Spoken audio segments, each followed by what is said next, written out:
नमस्कार, मैं हूं doctor Sona Ghosh, working as an obstetrician, gynaecologist and infertility specialist at Rana hospital, Gorakhpur. नवंबर का महीना हम हर साल ऑब्जर्व करते हैं as pre maturity awareness month. प्रायः हर गर्भवती महिला ये चाहती है कि उसकी डिलीवरी सुरक्षित हो और उसका बच्चा स्वस्थ हो, लेकिन कभी कभी गर्भाशय में समय से पहले संकुचन होने की वजह से या कॉन्ट्रैक्शंस होने की वजह से उसको प्री मैच्योर डिलीवरी हो जाती है, यानी कि समय से पहले शिशु कोख से बाहर आ जाता है। इन प्री मैच्योर डिलीवरीज में जो बेबी होता है उसमें कई सारे कॉम्प्लिकेशंस होते हैं। तो आज के डिस्कशन में हम ये जानेंगे, first, what is pre term birth, second, इसके प्रारंभिक लक्षण क्या हो सकते हैं, तीसरा, इससे होने वाले शिशु के क्या कॉम्प्लिकेशंस हो सकते हैं, चौथा, इसके कारण क्या हो सकते हैं, और पांचवा, प्री टर्म डिलीवरी से रोकथाम के क्या उपाय हैं। तो लेट अस फर्स्ट डिस्कस कि what is pre term birth और what is pre term labour. समय से पहले प्रसव हो जाने को प्री टर्म लेबर कहते हैं। अमूमन हम सभी जानते हैं कि प्रेगनेंसी का पूरा ड्यूरेशन 40 सप्ताह का होता है। तो 37वें हफ्ते से पहले अगर प्रसव हो जाए या शिशु पैदा हो जाए तो उसे प्री टर्म बर्थ कहते हैं। नाउ लेट अस सी कि इसके प्रारंभिक लक्षण क्या हैं। तो उसमें सबसे पहले आता है पेन एब्डोमेन, यानी कि पेट में दर्द होना। कोई भी गर्भवती महिला यूँ तो पेट में दर्द छोटे मोटे कारणों से भी उसको महसूस हो सकता है, लेकिन वी हैव टू डिस्टिंग्विश कि उसका पेन छोटे मोटे कारणों की वजह से, लाइक स्ट्रेचिंग और मे बी गैस, उसकी वजह से हो रहा है और there are chances of pre term labour. उसके लिए सबसे पहले हम उसे एडवाइस करेंगे कि वो बहुत ढेर सारा पानी पिए, may be simple water, fresh fruit juice और नारियल पानी और मे बी इलेक्ट्रोलाइट्स। 2-3 गिलास 4 गिलास पानी पिए और बाएं करवट या दाहिने करवट लेट जाए। इस दौरान जब वो लेटी रहेगी तो उसको अपना सारा ध्यान जो है अपने एब्डोमेन पे, यानी कि अपने पेट पे फोकस करना है। अगर थोड़े समय के रेस्ट के बाद उसका पेन सबसाइड कर जाए तो अच्छी बात है, थोड़ा सा और रेस्ट ले, फिर वो अपने day to day course resume कर सकती है। लेकिन अगर बाईं ओर करवट करने पे उसे ये महसूस होता है कि उसका पेट थोड़े समय के लिए हार्ड हो जा रहा है और फिर रिलैक्स हो जा रहा है, फिर थोड़ा टाइट हो जा रहा है, फिर थोड़ा रिलैक्स हो जा रहा है, और अगर यही क्रम बना हुआ है, यानी कि अप्रॉक्सीमेटली 4 बार 1 घंटे में वो हार्ड हो जा रहा है और रिलैक्स हो जा रहा है, तो that is definitely an alarming sign and she has to go to the doctor. इसके अलावा कुछ और कंप्लेंट्स हैं, लाइक उसको स्पॉटिंग हो या ब्लीडिंग हो, मे बी कोई डिस्चार्ज हो, may be a mucus discharge और अ वाटरी डिस्चार्ज, या एक और है कि कॉन्स्टेंटली एक पेल्विक पेन बना हुआ है। In those conditions also she has to go to the doctor, जिससे कि वो अपना इंटरनल असेसमेंट उसका करें और ये फाइंड आउट करें कि कहीं ये प्री टर्म लेबर की तरफ संकेत तो नहीं दे रहा है। अब इसके बाद हम जानना चाहेंगे कि प्री मैच्योर बर्थ के, यानी कि उसके होने वाले जो कॉम्प्लिकेशंस हैं, प्री मैच्योरिटी की वजह से जो कॉम्प्लिकेशंस हैं, वो शिशु में क्या होते हैं। उसमें सबसे पहले आता है लंग्स। प्री मैच्योर बच्चे के लंग्स अंडर डेवलप्ड होते हैं और उसमें सरफैक्टेंट नाम के पदार्थ की कमी होती है। तो अमूमन जब बच्चा डिलीवर होता है, जब शिशु पैदा होता है, तो बच्चे के रोने की वजह से लंग्स एक्सपैंड करते हैं, लेकिन प्री मैच्योरिटी में लंग्स चिपचिपे रहते हैं और डिलीवरी के बाद वो लंग्स एक्सपैंड नहीं कर पाते हैं। This is the time when the baby needs breathing assistance. ये ब्रीदिंग असिस्टेंस जो है, it can be in the form of oxygen inhalation, यानी कि बच्चे को ऑक्सीजन लगाने की ज़रूरत पड़ सकती है। कभी कभी हमें बच्चे को CPAP नाम की एक मशीन पर रखना पड़ता है। ये CPAP वाली मशीन बच्चे के लंग्स को इन्फ्लेटेड रखते हैं। ज़्यादा डिफ़िकल्ट सिचुएशन है या ज़्यादा सीरियस सिचुएशन है तो बच्चे को वेंटिलेटर पे भी रखने की ज़रूरत पड़ सकती है। नेक्स्ट इज़ कुछ दिमागी कॉम्प्लिकेशंस। तो हमें बच्चे वाले डॉक्टर को, यानी कि पीडियाट्रिशियन या न्यूरोलॉजिस्ट को कंसल्ट करना है कि वो हमें बता सके कि किस तरीके से बच्चे के ब्रेन में भी कोई डेवलपमेंटल प्रॉब्लम ना हो।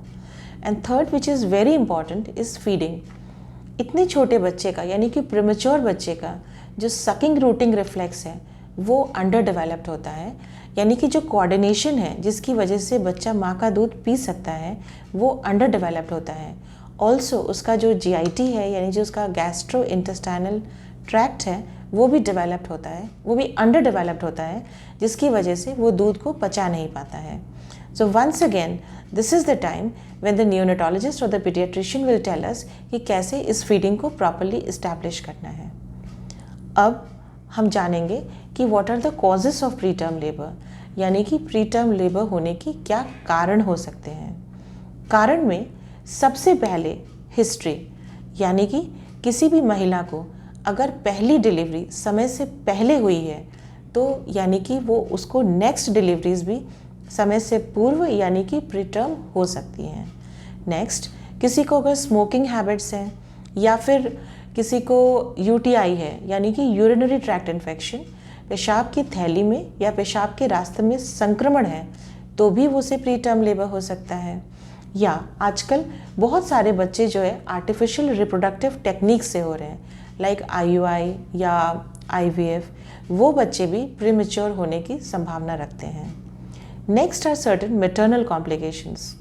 मैटरनल कॉम्प्लिकेशंस लाइक अगर माँ को प्री एक्लैम्शिया है, प्री एक्लैम्शिया एक ऐसी कंडीशन होती है जिसमें मदर का ब्लड प्रेशर बढ़ा होता है। High blood pressure can also lead to a pre term labour. Also polyhydramnios. Polyhydramnios मतलब समय ज़्यादा से ज़्यादा जो पानी की थैली है उसमें ज़्यादा पानी होना, या मल्टीपल प्रेगनेंसीज मतलब 2 या 3 बच्चे होना, या एंटीपार्टम हेमरेज मतलब अगर प्लेसेंटा नीचे है तो समय से पहले उसे अत्यधिक रक्तस्राव होना यानी कि ब्लीडिंग होना, जिसकी वजह से डॉक्टर को प्रीमेच्योर बच्चा पैदा कराना पड़ सकता है। And sometimes premature rupture of membranes यानी कि समय से पहले अगर पानी की थैली फूट जाती है तो भी प्री टर्म लेबर या प्री टर्म बर्थ हो सकता है। Now there are some uterine complications also, यानी कि बच्चेदानी में कोई कमी हो, लाइक बच्चेदानी का मुंह ढीला होना समय से पहले, जिसे हम लोग मेडिकल लैंग्वेज में सर्वाइकल इनकॉम्पिटेंस या सर्वाइकल इनसफिशिएंसी कहते हैं। कभी कभी बच्चेदानी में कुछ एनाटॉमिक एनॉमलीज होती हैं, यानी कि उसकी बनावट में कमी होती है। फॉर एग्जाम्पल यूनिकॉन्वेट यूट्रस, यानी कि यूट्रस आधा ही बना हुआ है। Those patients are also candidates of pre term labour. इस तरीके से ये कुछ तमाम कारण हो गए जो हम जान सकते हैं जिनके द्वारा कि वो वुमन, ऐसी वुमन जिसमें ये चीज़ें हैं वो प्री टर्म लेबर में जा सकती है।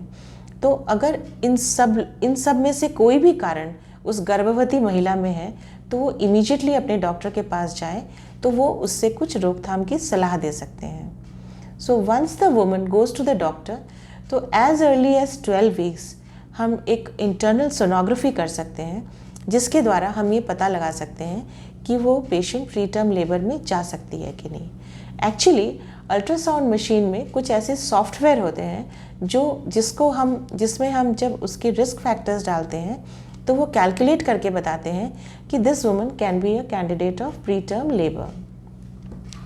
अब इन केस अगर कोई प्री टर्म लेबर के चांसेस हैं तो the doctors will advise progesterone tablets, progesterone injections, या फिर उसको कुछ यूट्राइन रिलैक्सेंट्स दे सकते हैं, या बेड रेस्ट बता सकते हैं, या कभी कभी बच्चेदानी के मुंह पे टाँका लगाने की भी सलाह दे सकते हैं। इसके बाद 22वें से लेकर 24वें सप्ताह में हम अल्ट्रासाउंड द्वारा सर्वाइकल लेंथ असेसमेंट करते हैं, यानी कि बच्चेदानी का मुंह साइज़ में छोटा तो नहीं हो रहा है।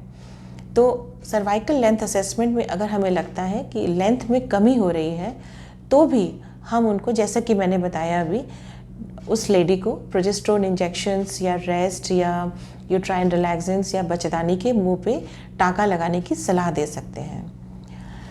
इन सब के बावजूद अगर डॉक्टर को ये महसूस हो रहा है कि ये लेडी प्री टर्म लेबर की कैंडिडेट है तो हम डॉक्टर्स उसे कुछ स्टेरॉयड इंजेक्शंस देते हैं।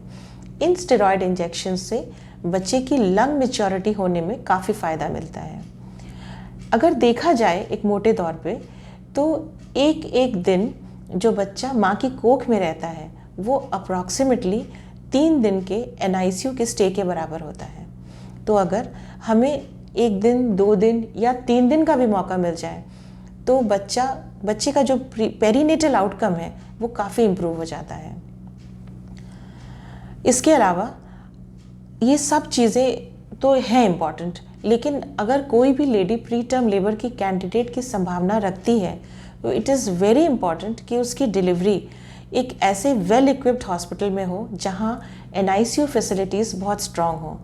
आजकल के ज़माने में NICU सेटअप्स बहुत अच्छे हो गए हैं, बहुत अच्छी मशीनें आ गई हैं, काफ़ी निपुण डॉक्टर्स हैं जो 600, 700 या 800 ग्राम के बच्चे को पूरा डेवलप करके डिस्चार्ज करते हैं। So finally I would suggest that we should all know about pre term labour, और अगर प्री टर्म लेबर होने की संभावना बन रही है, अगर हम उसे सेंसिबली डील करें तो the baby that is born, even though it is a pre term baby, it can have the outcomes comparable to a mature baby.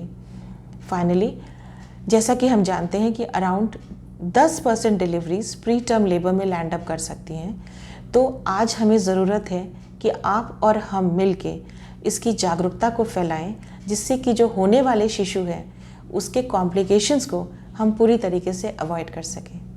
This is all for today's session. Thank you so much.